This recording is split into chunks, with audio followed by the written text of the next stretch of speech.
Eu queria começar com uma pergunta que eu espero não que ofenda vocês, só para levantar a questão.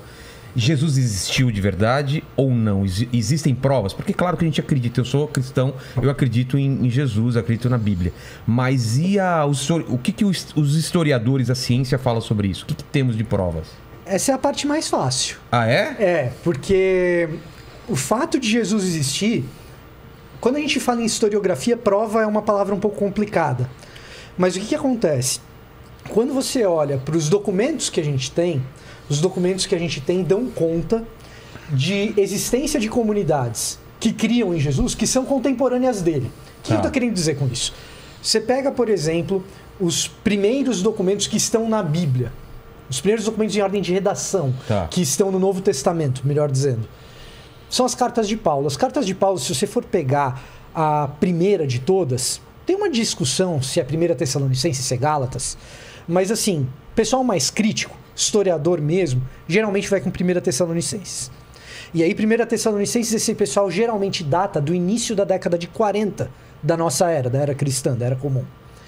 Início da década de 40 significa que lá no ano 40, Paulo já tinha passado por ali, já tinha plantado uma comunidade, a comunidade acreditava em Cristo, e era uma comunidade que tinha judeu perseguindo Paulo, indo atrás dele. Pô, por que esse cara tá falando desse Messias que foi crucificado pelo Império Romano? Então você está falando do intervalo aí entre a morte de Jesus e a existência de uma comunidade com um número razoável de pessoas que acreditavam nessa história e que poderia ter sido persuadida a não acreditar nessa história com a seguinte frase: esse doido desse Paulo tá falando de um cara que nunca existiu. Ah, é? Poderiam, né? Vamos lá. Tem uma galera perseguindo Paulo porque ele está falando que Jesus é o Messias. Exato. Ele vai lá, planta uma comunidade em Tessalônica. 40 anos depois. Pouco antes, porque ele escreve a carta 10 anos depois. Entendi. Então, ano 33, Jesus morre. Tá. Ano 42, possivelmente, data de redação de 1 Tessalonicenses. Então, 9 anos depois. Então, você pega Paulo escrevendo sobre Jesus para uma comunidade que já existe, que ele mesmo fundou, ali em Tessalônica. Quando ele funda essa comunidade em Tessalônica, ele está sendo perseguido por judeus que estão dizendo assim: esse Jesus que você está falando não é o Messias. E o que esses caras poderiam dizer para essa comunidade? Paulo é um mentiroso. Paulo é um mentiroso. Jesus nunca existiu. Poderiam. Não é o que acontece. Não é o que acontece. Eles questionam se Jesus ressuscitou ou não. Eles usam uma seguinte artimanha: olha, o que Paulo está dizendo é que esse tal desse Jesus, ele é o verdadeiro Senhor e não César do Império Romano, então persegue esse cara porque ele está com uma ideologia anti-imperial. Mas em momento nenhum, Paulo ou os primeiros cristãos têm que se defender da acusação de que Jesus não, esse cara nunca existiu. Entendi. Então, e é muito próxima a data. Seria muito fácil você chegar e dizer o seguinte: olha, eu tenho fulano, cicrano, beltrano e fulano aqui que moram na Judéia e nunca teve esse tal de Jesus. Vai até Nazaré, viaja até Nazaré, pergunta lá se em Nazaré teve esse Jesus aí. Seria muito fácil, por quê? Porque são eventos praticamente contemporâneos. Ou contemporâneos, dá para se dizer. Então, quando a gente fala em historiografia, a gente não fala em provas, mas os indícios da existência de um Jesus de Nazaré são indícios muito fortes. Além disso, você tem algumas evidências que são extra-bíblicas.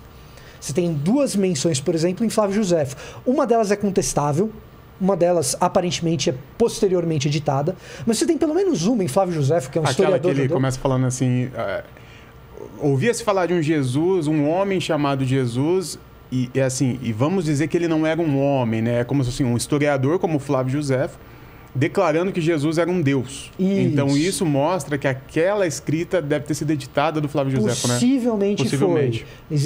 Assim, existe um debate, mas o consenso acadêmico é de que isso foi editado posteriormente. Mas tem uma fala dele que não é contestada. Sim. Então, assim, você tem um pouco de evidência extra-bíblica também. Além da evidência bíblica que leva a gente a tentar imaginar o cenário e falar assim: putz, os caras têm tudo para dizer que Paulo está mentindo. E eles não usam esse argumento, usam outros. O argumento da testemunha ocular é muito forte naquele período. Então, assim, eu tenho uma testemunha ocular que esse cara aí nunca existiu, nunca teve nenhuma crucificação, assim, e em nenhum momento isso acontece. O que acontece é o seguinte: olha, Paulo tem uma ideologia contra César.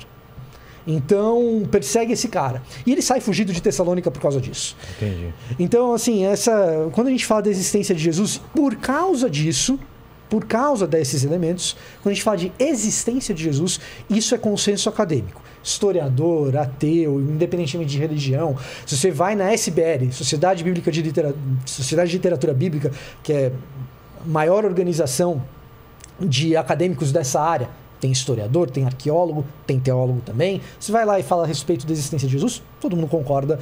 Isso não é um problema. Existem outros problemas, mas que ele existiu é consenso. Há um consenso, há os controversos, né? Há umas teorias que dentro da academia são chamadas de teorias terraplanistas, né? De que Jesus não teria existido. Mas se apoiam em alguma... Se apoiam, mas são argumentos... até uma brincadeira, um bullying com esses caras, né? Que são argumentos falaciosos, né? Então, assim, é quase que um fato que Jesus existiu. Agora, o que poderia ter de fato da existência de Jesus? Que existiu esse homem chamado Jesus, que viveu na região de Nazaré, que esteve diante de Pôncio Pilatos em algum momento da vida dele, e que ele foi crucificado fora dos muros de Jerusalém. Tá. O que passar disso, dessas informações, aí já é um campo teológico e campo de fé. Então, há um consenso, mas as informações são muito reduzidas, muito reduzidas. Olha, eu vou dizer o seguinte, esse lance da existência de Jesus, e até com um certo detalhamento, é muito maior do que o pessoal imagina. Ah, é? Porque o que acontece é o seguinte, você tem uma cristandade que se desenvolve no ambiente europeu. Aí chega no contexto europeu, surge todo aquele lance mais iluminista, e especialmente a partir de um cara chamado Reimarus, é que o pessoal começou a dizer, não, esse lance de Jesus é uma criação religiosa. Os caras falavam, não, existe um possível Jesus histórico e um negócio que é o Cristo da fé, que o pessoal resolveu acreditar com o coração. Mas o que acontece?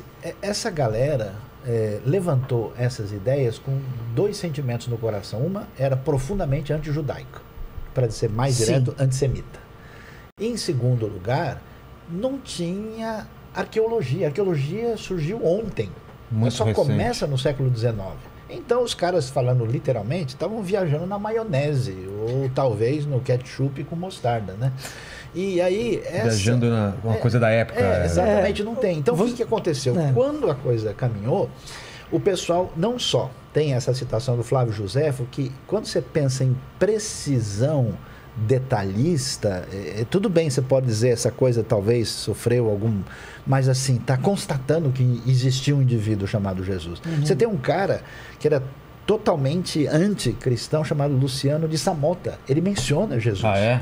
Você tem citação que só pode fazer sentido com a pessoa de Jesus na Mishnah hebraica, judaica, entre os judeus. Você tem a citação da carta de Plínio a Trajano, no início do 2º século. Então você tem referências. E aí a questão fundamental, por que a galera chegou e falou, não, isso é papo furado? Porque eles falaram assim, olha lá, esse Novo Testamento, esse material que está aí, os caras só escreveram isso no 3º e 4º século. Isso era legal, o cara viajar, porque não tinha elemento concreto. Aí veio a arqueologia, aí chutou o pau da barraca Edito completo. de Cláudio, em 47. Edito de Cláudio. O imperador Cláudio em Roma, assim, tem um problema ali em Roma com os judeus, eles não sabem exatamente que problema é esse, só sabem que estão acontecendo uma briga entre judeus, os romanos estão olhando aquilo e falando, os judeus estão causando uma confusão aqui. Por causa de um determinado Cristo. Crestus, que a leitura é muito parecida. Crestus, né? O que é Crestus? É Cristo. É uma maneira. Houve uma briga entre os judeus por causa de um tal de Crestus. Quem será? Aí o Cláudio, que era imperador na época, ele proíbe os judeus de entrar em Roma até a morte dele. Depois que ele morre, os judeus voltam a entrar em Roma. Mas esse edito de Cláudio é registrado por Suetônio, né? Então, romano. Então, o que acontece? A gente tem esse corpo de, vamos dizer, evidências textuais, a gente chama de... Quando a gente fala em arqueologia, a gente tem documento não textual e documento textual. Não, mas tem um lance, é o seguinte, o preconceito do pessoal diz, os documentos do Novo Testamento são posteriores e criação muito distante. Entendi. Quando se falava isso, não tinha nada concreto. Século XIX. Quando a galera começou a datar as coisas. Aí lá, e eu vi um monte de coisa na minha frente, tá lá, entendeu? Você vai no Museu Arqueológico de Israel, você tem a caixa do ossuário do Caifás, que é o nome do cara lá. Você... Isso tudo já analisado, né? Até 1961, a Pilatos é uma criação, ninguém nunca achou o nome dele em Roma. Acharam no Teatro de Cesareia Marítima, 1961, a placa escrito Tibério, governador da Judéia, Pilatos, governador da Judéia, em honra ao imperador Tibério, que foi imperador do ano 14 ao ano 37. Isso, quando foi essa descoberta? 1961. Muito recente. Os caras desenterraram todo recente. o negócio que existe em Cafarnaum. Acharam, 2 anos atrás, o anel com o nome de Pilatos. Então, você tem algumas coisas curiosas. Por exemplo, os detalhes da geografia de Israel são muito minuciosos. Aí você pega o texto e lê e fala, pô, o cara só pode ter escrito isso se ele esteve aqui. Não tem como, entendeu? O cara saber que tem essa curva e essa subidinha aqui. O Evangelho de João, que a galera falava, não, foi uma criação, não sei, é muito detalhado geograficamente. A outra questão que derrubou de vez é a questão do grego. Porque quando o pessoal lia esse grego, falava, esse grego aqui e tal, não sei o quê. Quando for analisar, esse grego não é bem grego, é um grego semitizado. É um grego que ele está querendo dizer é o seguinte, do Novo Testamento. O Novo Testamento ele é escrito em grego, tá? Por quê? Porque era a língua comum da época. É como se você tivesse o inglês hoje. Era a língua franca. E aí o que acontece? Quando você pega esses autores do Novo Testamento escrevendo em grego, o jeito do cara falar não parece alguém escrevendo em grego. Parece alguém escrevendo em aramaico, hebraico. Por exemplo, vou dar um exemplo aqui, já que esse podcast é conhecido pela proficiência em língua inglesa que os convidados têm. Entendeu a ironia? Foi uma piadinha. Foi uma piadinha? Do Antubai Cruzeiro? Do Antubai Cruzeiro?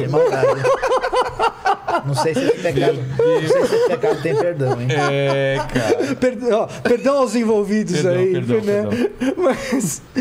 Mas o que acontece? Inclusive minha também, tá? Só pra deixar claro. Eu também não sei nada de inglês. Mas assim, você sabe o suficiente pra saber que assim, casa é house. Sim. E aí eu vou falar bem como a gente brasileiro fala, casa é house. House. House of Cards é casa de cartas. Aí eu falo assim, não, hoje eu vou na casa do Vilela. Aí você fala assim, bem brasileiro. I'm going to the house of Vilela. Certo? Entendi. Nós mas Mônica é good. Eu falei... Não é como um cara que conhece a língua escreveria. I'm going to Vilelas. A construção é o português... passado para o inglês, literalmente. Mas o lance é isso. Se esse negócio tivesse sido feito lá no ambiente grego 2, 3 séculos depois, os caras não iam falar desse jeito. Nós vai, nós fica, nós foi. Entendeu? Então é essa pegada. Esse lance da língua matou a pau. E algumas descobertas arqueológicas fundamentais também. Por exemplo, ele está falando de Tessalônica, né? O pessoal, mas negócio de Paulo, quando é que ia começar? Os caras acharam lá em Corinto uma peça arqueológica que está no Museu de Delfos, na Grécia, que botou na cronologia do detalhe as viagens do apóstolo Paulo. Foi uma inscrição de Gálio, que ele era procônsul da Acaia. E Paulo encontra com Gálio em Corinto. Então, isso aí é uma inscrição histórica do Império Romano. Então, a galera que fala assim, uns têm uma opinião, outros têm outra, na verdade, uns estudaram direito, outros não estudaram ainda. É simples assim. Um dos argumentos para dizer que Jesus não existiu é porque não há, tirando a citação do Flávio Josefo, é que não há nenhuma citação mais sobre Jesus. Mas não havia naquela época de uma pessoa normal. Mas tem. Não, tem poucos. Mas pode ser burra a minha pergunta, mas existia certidão de nascimento? Como tem hoje? Não, mas... Jesus nasceu em tal lugar. Não para massa, não para o povão. Não, mas a gente teria acesso a isso? Não, a gente não tem esse tipo de coisa. Porque o povão não tinha isso. Você tem uma noção. Até uma coisa que, assim, por exemplo, nome das pessoas, pessoa do povão, assim, é fulano, filho do ciclano. Não tinha nem direito sobrenome muito. Do jeito que é hoje, é bem recente. Hoje, no Brasil, mais de 90% da população é alfabetizada. Naquela época, era de 1 a 3% das pessoas sabiam escrever o próprio nome. Nossa. Então, o fato de Jesus ser citado no primeiro século, depois no segundo, isso mostra que ele, sendo um homem da classe trabalhadora, que não tinha dinheiro, não tinha nenhuma posição no governo, ele ser citado, ele foi um cara especial de alguma forma. Relevante de alguma forma. Não, mas vamos lá. Qual que é a questão que você tem que entender? Jesus não é um governador, não é um rei. O Herodes, que é o Herodes o Grande, que construiu metade das coisas da época romana, que você vê em Israel, tem 13 construções gigantescas, o cara, ele era o máximo. Não tinha nenhuma prova arqueológica da existência do Herodes. Até que os caras descobriram o lugar onde ele foi sepultado. Mesmo o Herodes? O Herodes, o grande Herodes. A gente tinha... Então, aqui que eles acharam? Acharam a garrafa de vinho do cara. Está escrito do Herodes, Lemeler. Aí apareceu não lá... Tinha então, se perderam de Herodes o rei. Então, arqueologia nova, como então Sayão não falou. tem a prova concreta. Agora, Jesus não tem como ter deixado um palácio, porque ele não era, ele vivia lá. Mas o que a gente tem é uma Galileia. farta documentação textual. É aquela história. Em arqueologia você tem documento não textual, um anel do fulano, uma pequena inscrição de algo. Ou mesmo, um documento não textual, você tem, por exemplo, o pé de alguém crucificado com um cravo enfiado e você encontra. 1968, o crucificado de Givat Hamitvar. Então você encontra. Você não vai poder dizer que aquilo ali é Jesus crucificado, mas você encontra essas coisas. Agora, você tem documentação textual. Documentação textual é o quê? Um texto razoavelmente longo, um fragmento de texto razoavelmente longo, e que você consegue mais ou menos datar, e você tem uma noção de conteúdo daquilo. Quando você vai para esses documentos textuais e você data esses documentos textuais e você vê a abundância de documentos textuais, fica muito difícil você dizer, esse Jesus aí nunca existiu, porque quando você imagina o cenário daquelas pessoas recebendo aqueles textos, não tem como ele... É que Jesus não pode ter sido inventado. Esse que é o problema. Também tem isso. Você do tem nada inventar. Um monte de coisa escrita sobre o cara, e aí esse cara nunca existiu. Como assim? Aí você vai analisar esses documentos, toda a pertinência dos documentos do ponto de vista da cultura, da sociedade, que, aliás, os estudos mais profundos sobre isso aconteceram nos últimos 50 anos. E o detalhe é o seguinte: o judaísmo tradicional não reconhece Jesus como a tradição cristã. E hoje você tem, por exemplo, um expert que era um gênio de mão cheia, chamado Davi Flusser, professor da Universidade Hebraica de Jerusalém. Esse cara escreveu um dos melhores livros sobre Jesus que jamais foi escrito. E o que esse cara diz? Ele diz assim: Jesus foi um rabino, um indivíduo que viveu dentro do contexto judaico a vida toda, e ele nunca quis criar uma nova religião. E o que ele diz? Não tem nenhum sentido você negar a existência de Jesus. Ele não acredita nos ele não é um ensinamentos messiânico, cristãos. né? Ele não é um messiânico. Mas nem de perto. Ele não acredita em nada da teologia cristã, da espiritualidade. Da espiritualidade, ele tem uma perspectiva judaica, e assim, em Israel, eu converso com judeus ateus. Se você falar para ele, Jesus nunca existiu, o cara dá risada. Não faz sentido. Porque todos acreditam. Porque os caras estão lá adiante, tem as peças no museu, eles têm as coisas para verem, entendeu? Agora, é claro... A questão com os judeus não é se ele existiu ou não, mas é se ele é Messias, se ele é Messias ou não. Com os judeus, com os islâmicos também. Então, o islâmico também, ele acredita na existência de Jesus. Como um profeta. Como uma espécie de profeta. Agora, nem tudo que aparece na tradição cristã, ou nem tudo que você vai ver nos lugares, é de fato ligado à tradição, à realidade histórica de Jesus. Então, tem muita coisa aí que, por exemplo, Jesus não nasceu dia 25 de dezembro. Eu ia falar. Por que se escolhe essa data de 25 de dezembro como o nascimento de Jesus? Bom, primeiro é impossível saber quando Jesus nasceu, né? O que a gente talvez tenha de evidência é que há um relato de que quando Jesus tinha nascido, os pastores estavam com as ovelhas no campo. Então não era um momento de inverno, não era um momento de outono, devia ser na primavera ou no verão. Então a gente tem ali alguns meses possíveis do nascimento de Jesus. Agora, dia 25 de dezembro, nunca.